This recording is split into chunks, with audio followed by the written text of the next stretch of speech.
আজকে আলোচনা করব যারা দীর্ঘদিন ধরে গলা খুসখুস, হালকা একটু কাশি, শুকনো একটা কাশি সারাক্ষণ লেগে থাকছে, শীতের সময় আসলে হাঁচি কাশি গলা বুক জ্বলা, এমনকি অ্যাজমাটিক যে টেন্ডেন্সি আছে, সারাক্ষণ হাঁপানি ধোকানির একটা সমস্যা লেগেই থাকে। ঘরোয়া উপায়ে কিভাবে ওষুধ ছাড়াই এই সমস্যা থেকে পুরোপুরি কাটিয়ে উঠতে পারবে বা পুরোপুরি সমাধান করতে পারে সে সম্পর্কে আজকে আলোচনা করব। অল্প একটু ঠান্ডা লাগলেই হাঁচি কাশি শুরু হয়ে যায়, জ্বর সর্দি কাশি হয়ে যায়, তাদের জন্য আজকের ভিডিও।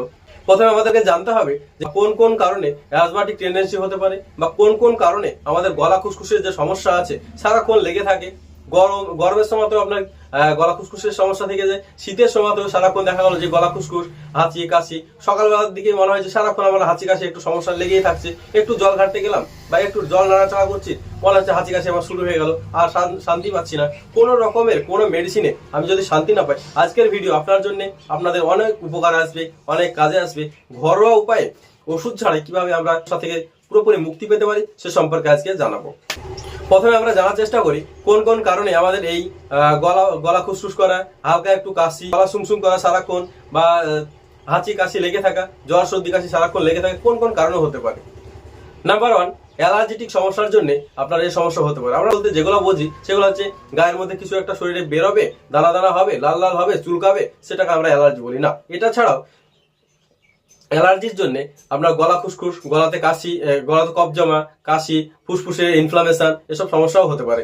একে কোল্ড অ্যালার্জি বলা হয়। কোল্ড অ্যালার্জির কারণে একটু ঠান্ডা লাগলেই বা একটু আপনি দেখা গেলো ফ্রিজের জল খেলেন, একটু ফ্রিজ থেকে দই বের করে খেলেন, আপনার দেখা গেলো অনেক সমস্যা দেখা দিচ্ছে, বা হাঁচি কাশি শুরু হয়ে যাচ্ছে। কোনো রকমে কোনো মেডিসিন খেয়ে আপনি আরাম পাচ্ছেন না, বা গরম জল খেয়ে আপনি আরাম পাচ্ছেন না, কোনো রকমে যদি আপনি আরাম না পান, তাহলে আজকের ভিডিও আপনার জন্য অনেক উপকার আসবে। নাম্বার 2, বংশগত কারণেও অ্যালার্জির সমস্যা হতে পারে বা অ্যাজমাটিক টেন্ডেন্সি আসতে পারে। যদি আপনার দেখা গেল বংশগত কারণে কারো যদি বংশে অ্যাজমা বা হাঁপানি বা শ্বাসকষ্টের যদি সমস্যা থাকে, তাহলে আপনার অ্যাজমা বা হাঁপানি বা শ্বাসকষ্টের সমস্যা হয়ে যাওয়ার সম্ভাবনা 50%। নাম্বার 3, একদিন ধরে যারা ওই ধূমপানের নেশা করে, সেখান থেকে ধোঁয়া ফুসফুসে গিয়ে ইনফ্লামেশন হতে পারে এবং সেখান থেকে নিকোটিন জমা হয়ে আপনার অ্যাজমাটিক টেন্ডেন্সি আসতে পারে। বা দেখা গেল ধুলোবালিতে যারা দীর্ঘদিন ধরে কাজ করে তাদেরও অ্যাজমাটিক টেন্ডেন্সি হতে পারে, তাদেরও গলা খুসখুস করা, হাঁচি কাশি লেগে থাকা, একটুতেই জ্বর সর্দি কাশি লেগে যাওয়া, এর সমস্যা হতে পারে।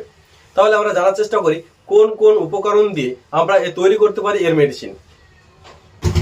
আমাদের এই মেডিসিনটা তৈরি করতে আমাদের যে যে উপকরণগুলো লাগবে সেটা হচ্ছে নাম্বার 1, তুলসী পাতা। 1 কাপ জলের জন্য 2টো তুলসী পাতা এবং 1টা বাসক পাতা এবং 2টো লবঙ্গ, 2টো গোলমরিচ এবং 1 চামচ মধু প্রয়োজন, যেটা খরচা আপনার 10 থেকে 12 টাকার মধ্যে হয়ে যাবে। তাহলে কিভাবে বানাতে হবে সেটা এখন দেখা যাক। 1 কাপ পরিমাণ আমরা জল নেব এবং উনুনে 1 কাপ পরিমাণ জলের সঙ্গে 2টো তুলসী পাতা, 2টো বাসক পাতা ও 2টো লবঙ্গ এবং 2টো গোলমরিচ একসঙ্গে 5 থেকে 7 মিনিট বয়েল করব এবং বয়েল করার পর প্রতিদিন সকালে ও রাত্রে সেই জলটা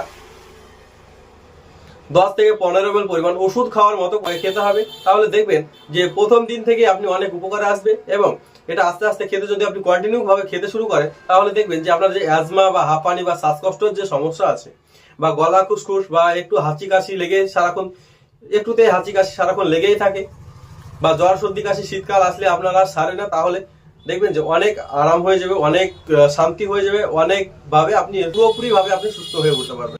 আমার চ্যানেলের ভিডিও যদি আপনাদের ভালো লাগে তাহলে ইউটিউব থেকে দেখে থাকলে সাবস্ক্রাইব করবেন এবং ফেসবুক থেকে দেখে থাকলে লাইক ও শেয়ার করে পাশে থাকবেন।